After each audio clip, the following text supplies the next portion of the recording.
So let's go ahead and load back in. Okay, we had a cult safe house that we were going after. And of course it is a Black Lotus. Yeah, we're gonna get it with when it's not nighttime, so that is fine. That's what I want with Black Lotus. Research completed on the Colt Commando. An American SMG from the CAR-15 family, most prominently used in the Vietnam conflict. Does not look like what I would call an SMG, which basically means that I don't know the details. Whatever. Colt Commando acquisition. Safe houses shouldn't have assassins, at least. That is fair, if we remember what is what correctly. We'll just do Colt Commando, that's fine. Alright, well, we're almost there, so let's go ahead and save. Starting out. Wilhelm Scream, ready to land near Colt Safe House. Begin mission? Sure. Okay, let's see. Equipment-wise, let's go ahead and take another clip. Title Rabbit could have another clip. Not that it matters. We're actually pretty good on stuff. You actually do not need that, Torgo.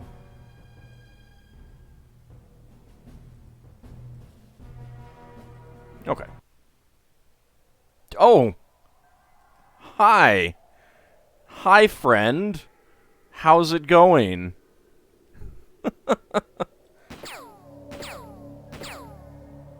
Now that was rude, sir. That was rude. I'm going to have to ask you to not do that.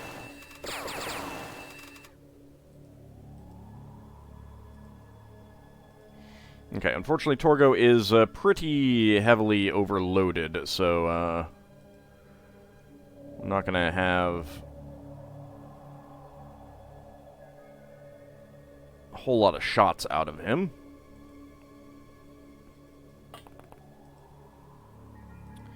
Go ahead and kneel. Rousdower, come around.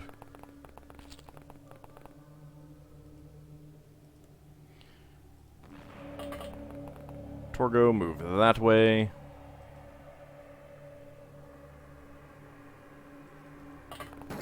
Whoa, okay. Well, I was not expecting you guys to be there. Nice shooting, though.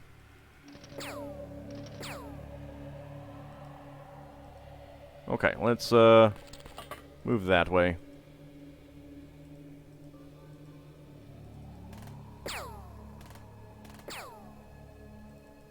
Oh, this one has a light outside. This would have been a great night mission. Oh well. Okay, we're gonna have some issues, since I did not set up people in the best places.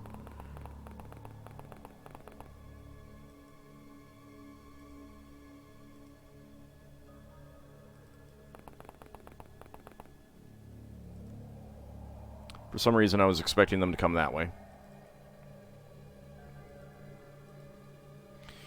Alright, TV's Frank. Let's go ahead and scout out back here.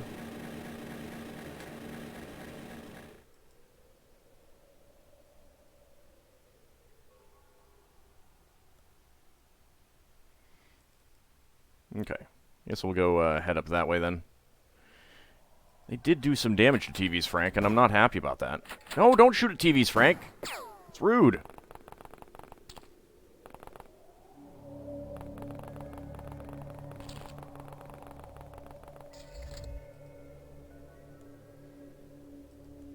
Well, we are all okay. Alright, guys.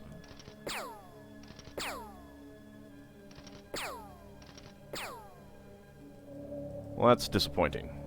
I suppose I should have knelt first. Would I need 27?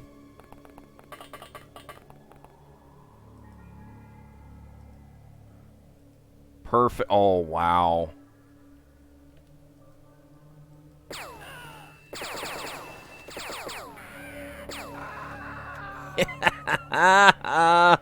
Oh, that's fantastic. I love it. You see this guy? Aimed shot. Take him out. Alright, where is the other guy? Okay, TV's Frank is seeing him. Well, let's pop around here. Yeah, that was pretty fantastic. The those weapons are pretty nice for multiple kills.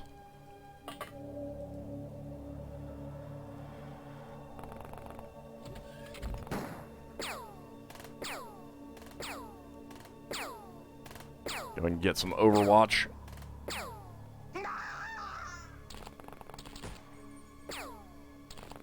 Alright, warrior. Come out and play.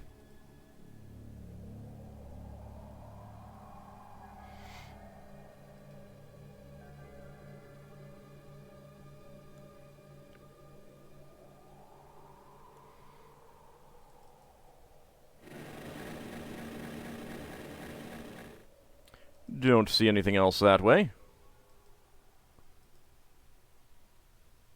Guess we'll just leave you guys on Overwatch. There's someone up somewhere. You go ahead and kneel.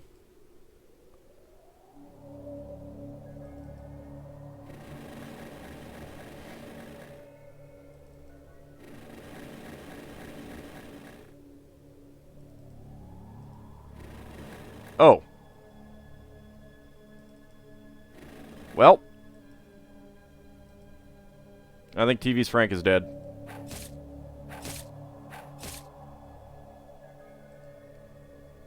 Wow. I suppose he probably is pretty resistant to knives.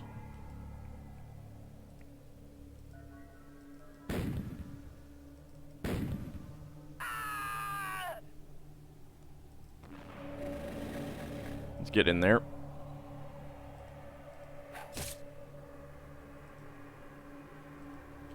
I think these might be the last guys, although I'm kind of surprised no one's panicked yet, considering how much killing I've been doing. Let's see. That's 60.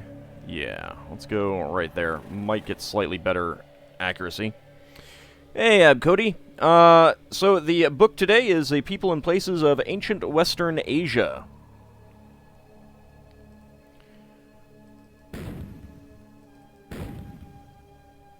Huh. Well, I mean, you're bleeding.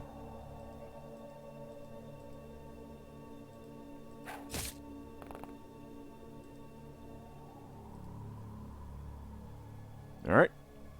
Frank, go for the kill.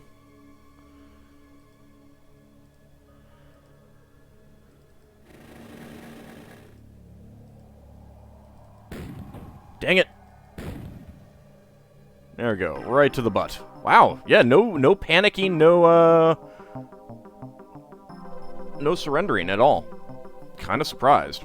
Alright, page 7. It's going to be very, very early.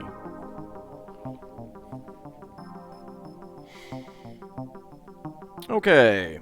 Aeolus, classical designation for the Aegean coastal region of northwestern Anatolia, extending from the Hellespont to the mouth of the Hermus River.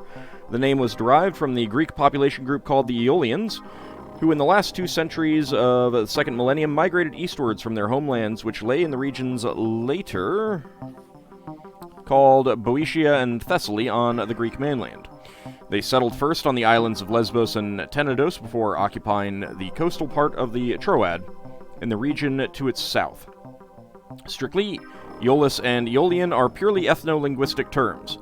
They reflected neither a political nor a clearly definable geographical entity. However, the southwestern Aeolian settlements may have formed a league which had a religious center in the Temple of Apollo at Gryneum. Kyme was the largest important city in the southern Aeolian region and perhaps the chief city of the league. In the Troad, Aeolian settlers occupied the abandoned site of the Mount of Hisarlik, reputedly the site of the Bronze Age Troy, and thenceforth called Ilion. According to Herodotus, there were in his day 11 remaining original Aeolian communities.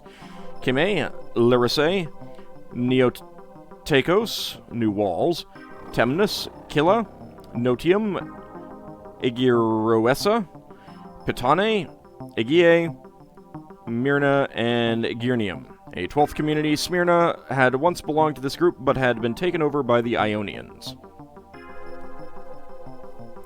Should get a book about the Kalevala. I do have one downstairs. I just haven't looked into it to see how well it would go for excerpts.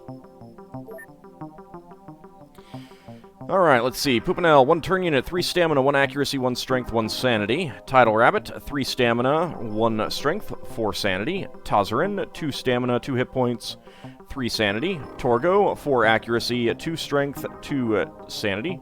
More strength is good for him. Roused Hour, 2 turn units, 1 hit point, 1 reaction, 1 accuracy, 6 sanity. TV's Frank, 3, 1 accuracy. Let's go ahead and sell off some stuff. We got weapon boxes and ammo boxes. Let's just go ahead and transfer those to the Palace of Knossos.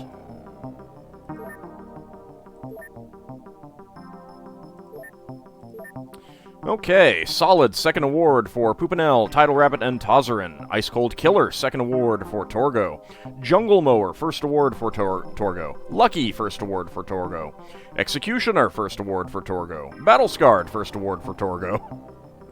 And, Overwatcher, Pupanel, 4th award, Torgo, 1st award, and Aroused Hour, 2nd award.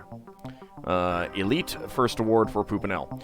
So I think what happens is that you can trigger reaction with, characters that have weapons that can't react, and thus get reactions. I think that's why he got Overwatcher, even though his weapon can't do overwatching, can't, do reaction fire. That's my guess. Okay, I will do yours in a few minutes, Mr. Wolverine. Let's see what we got. Okay, manufacturer.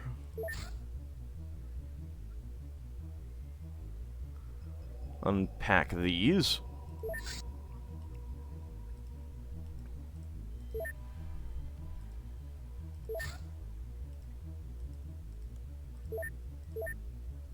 And let's just take some people off these.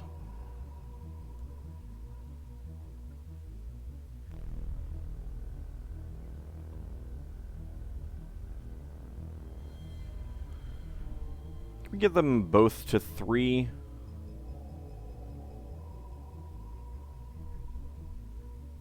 We can. There we go. Hey, little bunny, how's it going? Okay, open ammo box complete. Colt 45 clips, grenades, hunting rifle clips, Makarov clips, and SVD clips. And we'll just get everyone back onto the taser cannon clip. And open weapon box. Bolt action rifle, double-barreled shotgun, sawed-off, scorpion, and Uzi. Research completed on the AKM. Snow melted, but it's still chilly. I'm jealous of your snow. We got almost no snow this year. Okay, the AKM. This modernized version of the AK-47 uses 5.45 ammo. Purchasing this weapon requires contact Colt Arms dealers and Red Dawn operations. Alright, we might have some other things finishing up. Let's get more people into alien biology, because I would like to get alien containment soon. Research completed on the skull. A human skull. Interesting, but not very informative. Ah, alas, poor Horatio. I knew him. Or, alas, poor Yorick. I knew him, Horatio. Whatever. I'll get that right eventually. Okay, and a Colt Commando acquisition. I have no desire to get a Colt Commando. Yeah, I mixed up Yorick and Horatio. That is an interesting picture. During a standard security meeting, you really hit it off with a newly met council commissar. Good times aside, you hope that this will at least marginally increase XCOM standing with the council. 50 points. Those eyes. Research completed on the Deep One hatchet.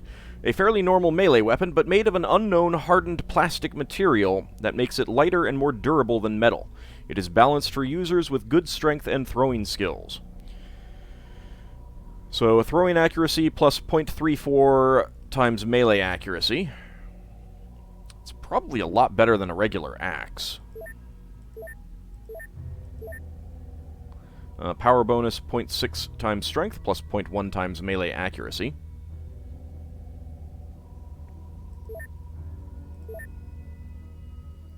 Get more people into alien biology. And research completed on the M60. Famous U.S. machine gun used since the Vietnam War, but recently being phased out in favor of lighter SAWs. Its powerful 7.62mm ammo makes it effective again, even at quite long ranges. Firing it from a standing position is only advisable when posing for photos. Purchasing this weapon requires a machine gun's license. It's also really good for taking out Martian aliens in the dream world. Just gonna mention that. Still not doing Impossible Gaelic. No, we're not doing that. Lel Bunny, it's the people and places of ancient Western Asia. I had my fill of that for now. Construction of Biolab at Forbidden City is complete. Okay, so we have Intelligence Center, Biolab. We can get 5 more scientists. Let's not get 10. That's silly. Cult outpost detected. Okay. That'll probably be nighttime then. Let's go ahead and send out the Nomad Copter. Actually, let's not send out the Nomad Copter. I forgot which base was which.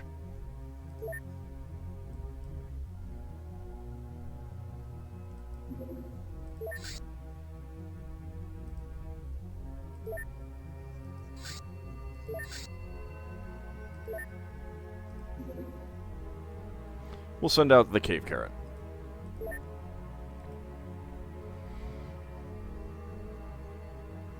Good, it is nighttime.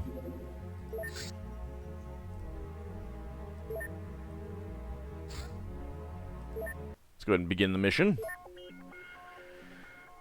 Alright, let's actually swap one of these over here, put this down here, and get out some electro flares.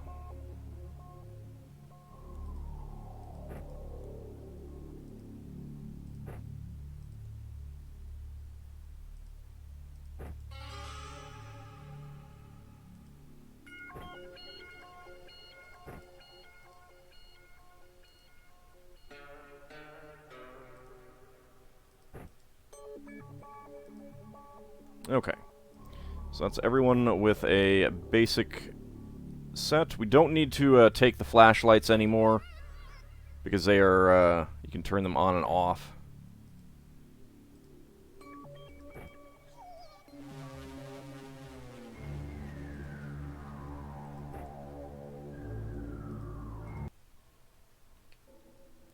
Oh, well, I see some already. Holy cow.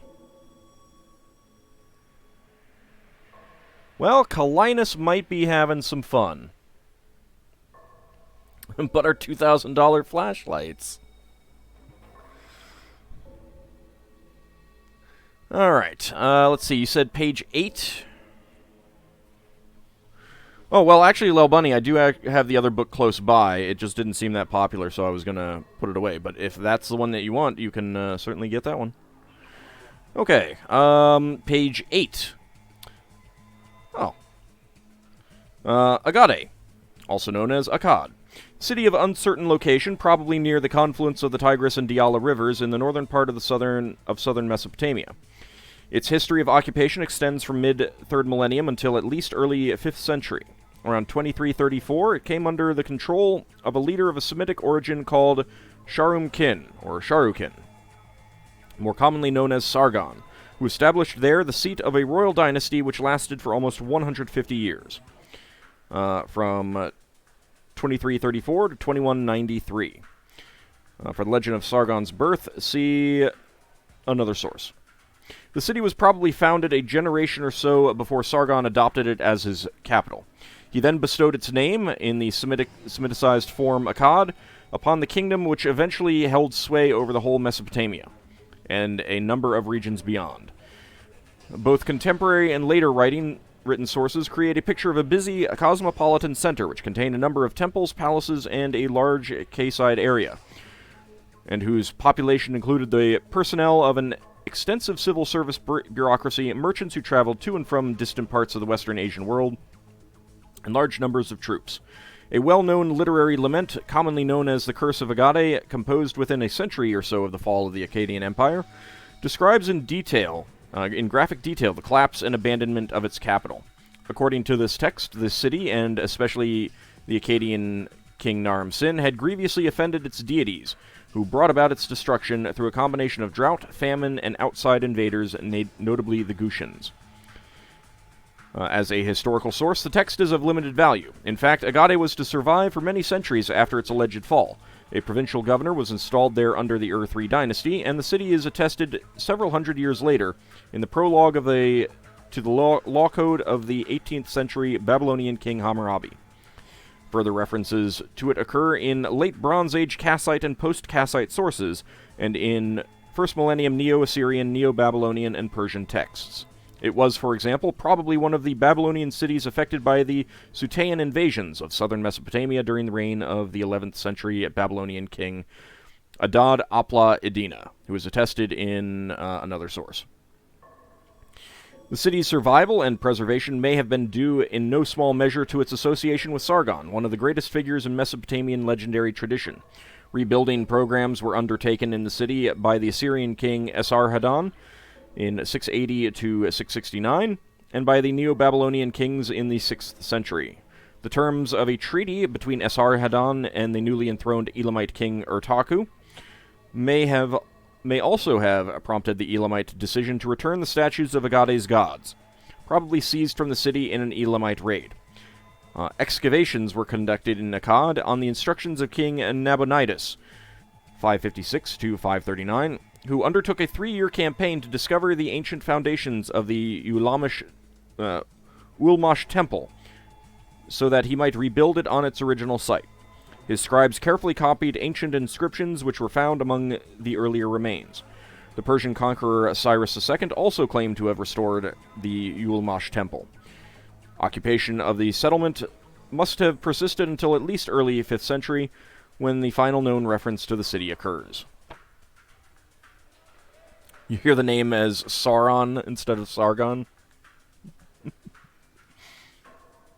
There is a really interesting... So the Sargonic inscriptions have kind of a specific form that they follow, literary form that they follow, and there is a great parody that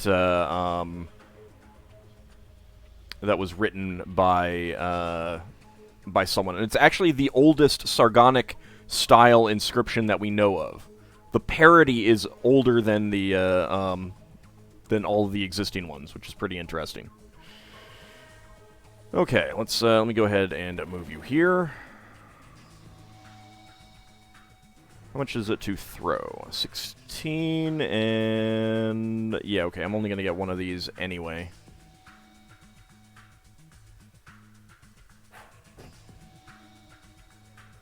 Go ahead and kneel.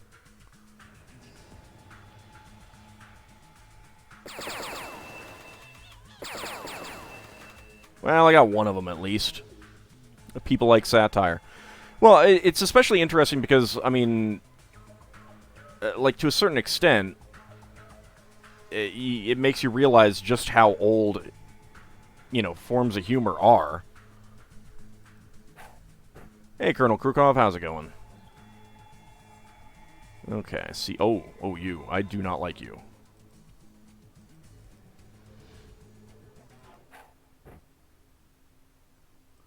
Right, let's get more of these out.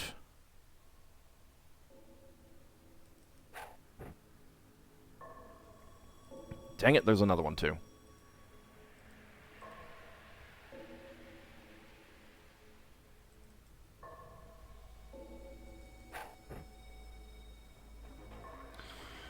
Well, there's quite a few people.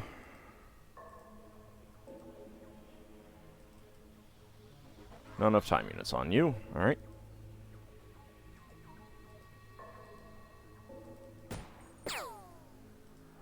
Well, we got a snapshot at least.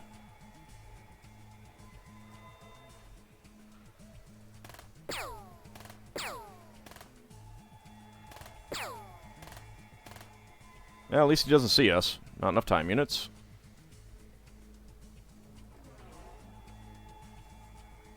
I definitely don't care about you.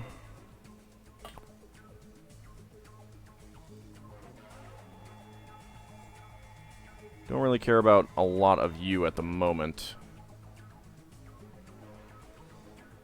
I would like to take care of you, though. Very nice.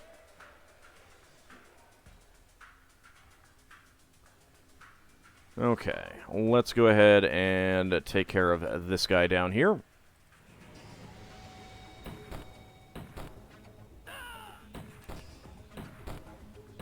Very nice. This weapon is really good. Can I snapshot this guy? No.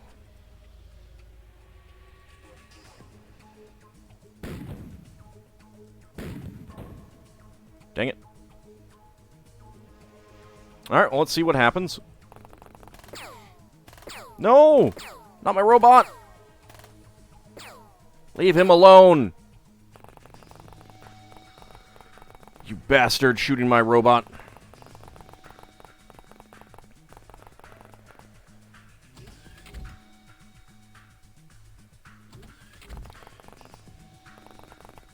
This smart rifle, it's like 60 bucks a bullet. Well, luckily we have a lot of money. Also, holy cow. 3 ham for histories now. Alright. I will work through those in a moment. First of all, let's see if we can take care of you two.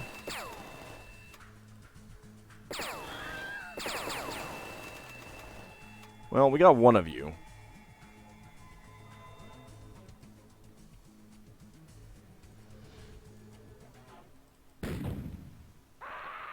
That's what you get.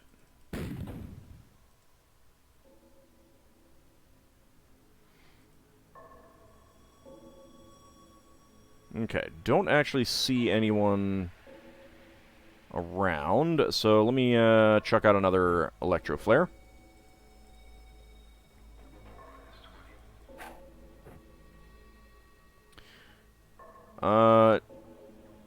Can you not see this guy down here? Not very well. Okay.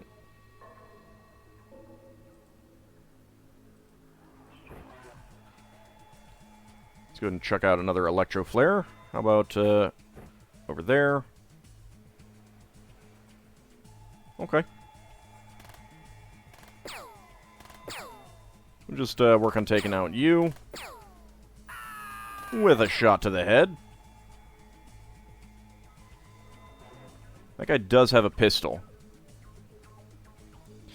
All this XCOM's relaxation after having to be nice to all those free gin things in Agade. Oh, man. I mean, Efreet are known for being awful, so...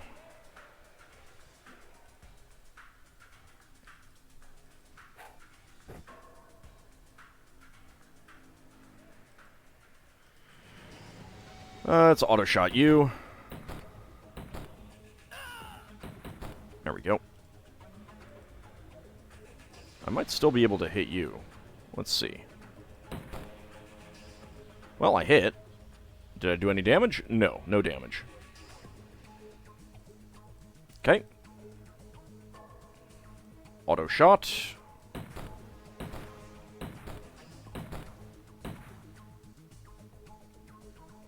Well, I got a hit.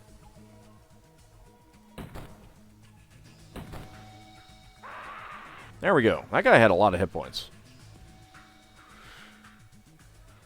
Okay, so let's see. Lel Bunny, you want the What do you? Is there anything particular you want about the military history book?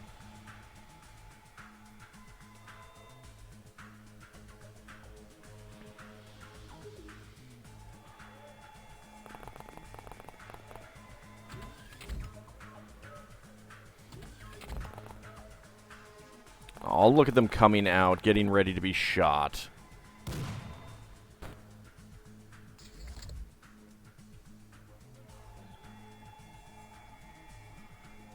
Okay. Someone shot from in there. Page 42 is fine. Alright, let's see.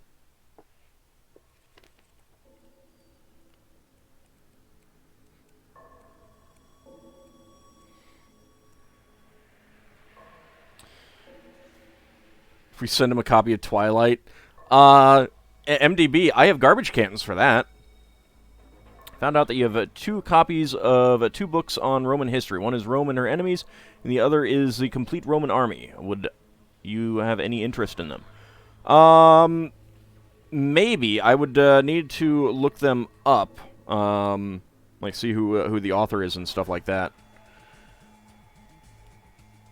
Let's see. Let me see if there's a specific thing. Okay, let's see. From the military perspective, this is Legends of the Uruk period. From a military perspective, a number of things are important to note. First, kingship descends from heaven. It is a divinely ordained institution. Second, kingship is bestowed by the gods on a certain city and can be taken away from that city as well. Thus, kingship, or perhaps what we would call the hegemony of Sumer, is transferred from city to city by the gods. The mechanism by which kingship is transferred is warfare. The king list repeatedly uses standardized formulae to describe shifts in the balance of power between in Sumer. City X was defeated in war, or City X was abandoned by the gods, or City X was smitten with weapons, after which its kingship was carried off to City Y. Thus, when the gods granted victory in battle, they were revealing whom they had chosen to be the new hegemon of Sumer. The Sumerian king list mentions a great flood, but when this was thought to have occurred relative to our modern chronology system cannot be determined. But 2 things are clear about kingship in antediluvian times. First, kingship passed between 5 different cities before the flood. Each city in succession lost its hegemony when it was abandoned by the gods, and the kingship was carried off to another city. In military terms, I take this to imply that Sumerian myths and legends remember that warfare and power struggles among the Sumerian city-states occurred in the mythic antediluvian times, which historically are probably recollections of the 4th millennium. Second, after the Great Flood, kingship was re-established by the gods and given to the rulers of the city of Kish, at which time we move from legend into the very beginning of the proto-historical period. And that would then lead into the early dynastic 1 period, 2900-2650. Okay, so Zweistein, let me see if you mentioned what book you wanted and what page you wanted.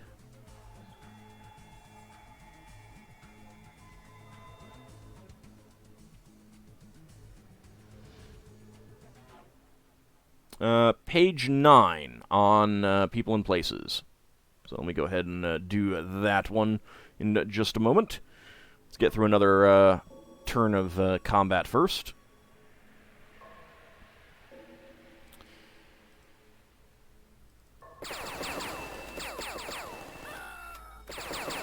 Okay, we're gonna do that, and then take a step out here.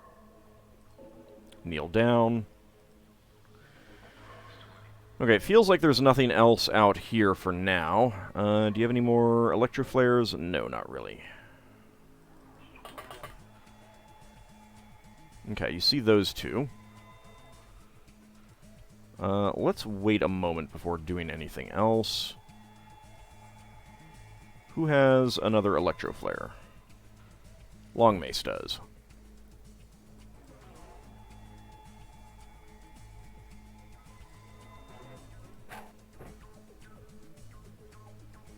Okay, I can't see who shot out of one of those windows. So I may have to just do some... Wall destruction. May have to just do some wall destruction.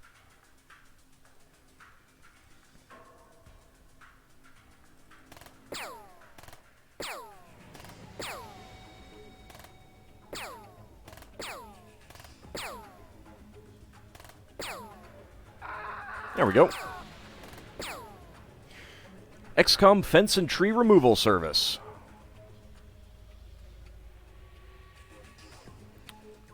Oh, you do see someone out there. Alright, aim shot. I said aim shot.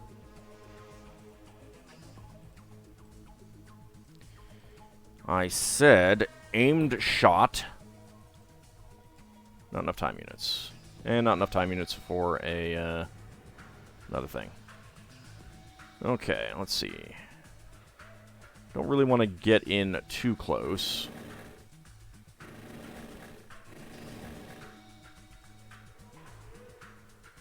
There's that guy. It's not the guy that shot from a window, I don't think. Go ahead and get back here, though.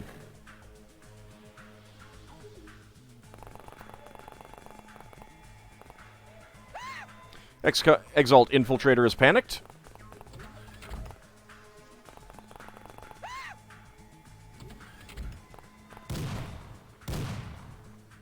Well, he is really far in there. That is, kind of annoying. Okay, Zweistein, you on page 9. Let's, go to that.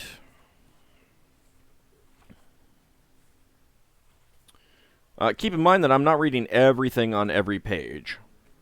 These big pages. Tel Agrab, or Agrab, comma, Tel. 5th millennium to early 2nd millennium settlement mound located in the Diyala region of eastern Mesopotamia. It was one of 4 major sites in the region investigated by a team from the Oriental Institute, University of Chicago, under the direction of H. Frankfurt between 1929 and 1938. The other 3 sites are Tel Asmar, ancient Eshnuna, Kafaje, Tutub, and Ishchali, Nerabtum. Unlike these, Tel Agrab's ancient name is unknown. Survey has indicated that the earliest occupation dates from the Ubaid period. After its 3rd millennium heyday, the site was almost entirely abandoned late in the early dynastic period, 2900 to 2334, with a brief and limited reoccupation in the Ur III and Larsa periods, 22nd century to 18th century. Excavations uncovered the remains of a rectangular temple, 84 by 62 meters, with 5 building phases attributed to the early dynastic period, and perhaps dedicated to the god Shara, as suggested by the dedication inscription on a stone vase fragment. Surrounding the temple was found successive housing phases of later periods, which never encroached upon its site. Further material remains from the site include a rampart of the early dynastic period and 2 buildings of unknown purpose adjoining the city wall on the west side of the settlement. The bricks of these buildings indicate a dating to the Isin Larsa period, 21st century to 18th century. Tel basically means hill or mound. So anytime you see something referred to as Tel something or other, like Tel Aviv, that basically means, at least I think with Tel Aviv, that basically means a city, a mound, an ancient city. Because succession, continued expansion would just build up the ground above it.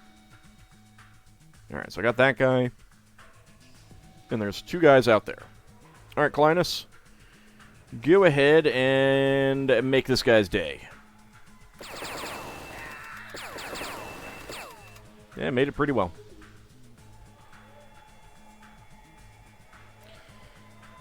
Alright. Aimed shot on you.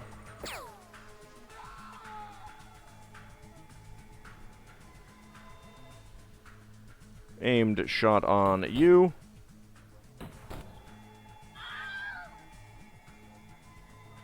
And we'll just, Overwatch. Infiltrator is panicked. He has stepped out into our line of fire. Goon is panicked. Goon is panicked. Goon has gone berserk.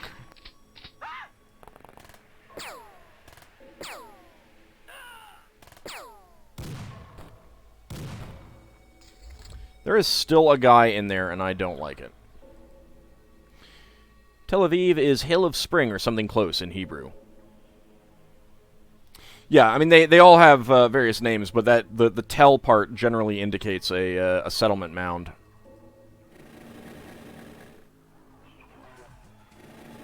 Although I could be wrong about that now that I think about it. Sounded like a big gun. I think it's a pistol. I think it's a,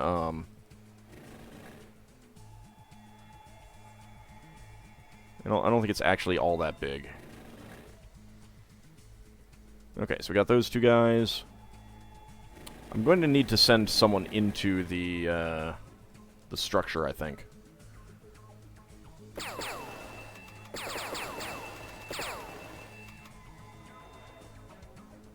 No line of fire, huh?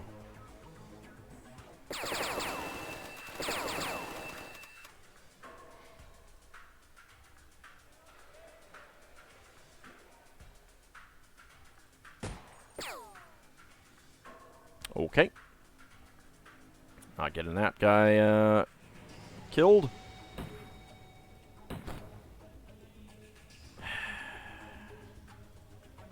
Guys, can we please take him out? Thank you.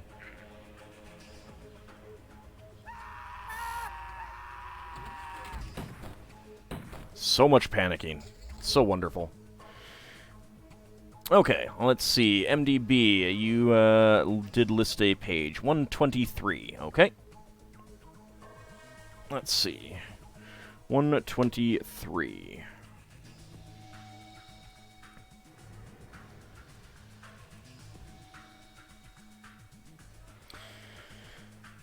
Okay. Badar Tel, or Tel Badar. Possibly the ancient city of Nabata. Third millennium settlement located on a tributary of the Haber River in northern Mesopotamia. The site is circular, covering 28 hectares, with a walled citadel at the center and a lower town around it surrounded by an outer circular wall. In other words, a typical Kranshugel. It has been excavated since 1992 by a joint European and Syrian expedition under the direction of M. Lubo, and in succession H. Hamadeh, A. Suleiman, and A. Bogdo. The excavations have so far brought to light over 200 clay tablets written in Akkadian cuneiform and dating to the late early Dynastic III period, contemporary with the tablets of the Ebla Archive, 24th century. The texts are administrative documents dealing with such matters as workers from different parts of the town and from different villages, and the distribution of animal products. The majority of the tablets came from what appear to have been private dwellings, but 4 were unearthed in a building on top of the mound interpreted as a palace, and 2 others from what was apparently a large official building. The excavators have concluded that the site was probably a regional administrative center called Nabata, belonging to the Kingdom of Nagar. See Tel Brock. I feel like we may have read that one before, though. It happens. Alright, you, sir.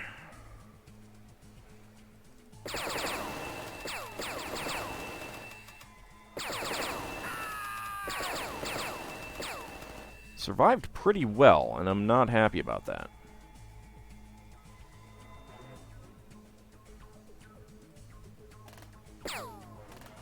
Hi, friend.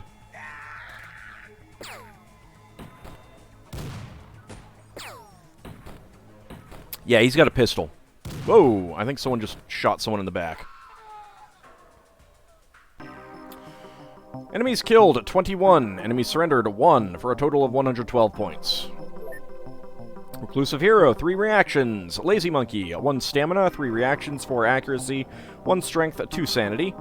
Colinus, 2 stamina. Long Mace, 4 stamina, 2 reactions, 2 accuracy, 2 strength, 1 sanity. Jupiter, 3 turn units, 1 accuracy. Rufert, 2 stamina, 3 reactions, 2 accuracy, 1 sanity. And some various loot. Grenades, 1 high explosive, incendiary grenades, a money bag, 500,000. I don't think we've ever gotten one of those before. Some cyclones, ramshackle weapon boxes, ammo boxes, and an Exalt Infiltrator. Let's go ahead and transfer those interesting things.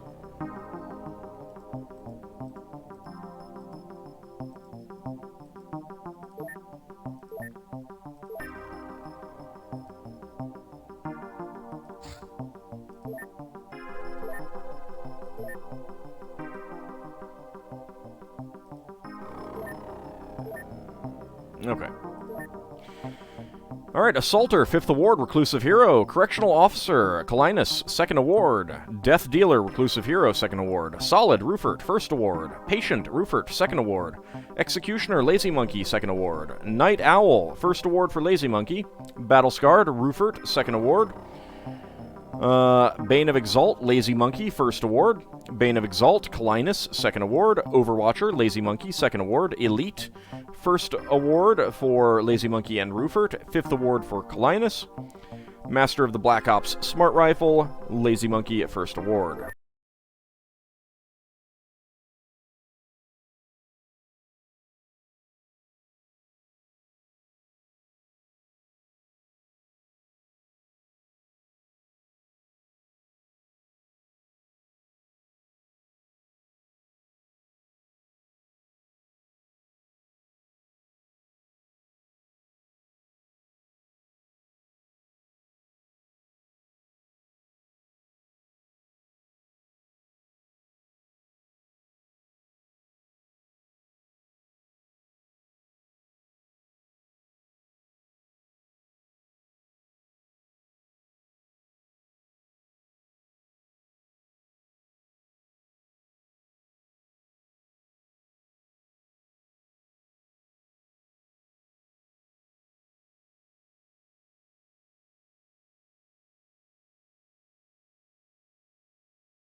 And that's it.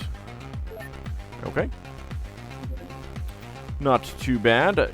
Taser cannon clips have been completed. Let's go ahead and get the rest of you guys onto the dart rifle clips. Union Aerospace Corporation. Yep. Red Ops Soldier completed. Red Ops is a military formation of elite Red Dawn soldiers with significant combat experience. These people are both very capable and very well equipped, which makes them extremely dangerous in combat. They are normally used for special assignments whenever intense combat is expected. But unfortunately, their limited numbers prevent them from being fielded too often. Like other Red Dawn members, they are biologically enhanced to increase their physical characteristics.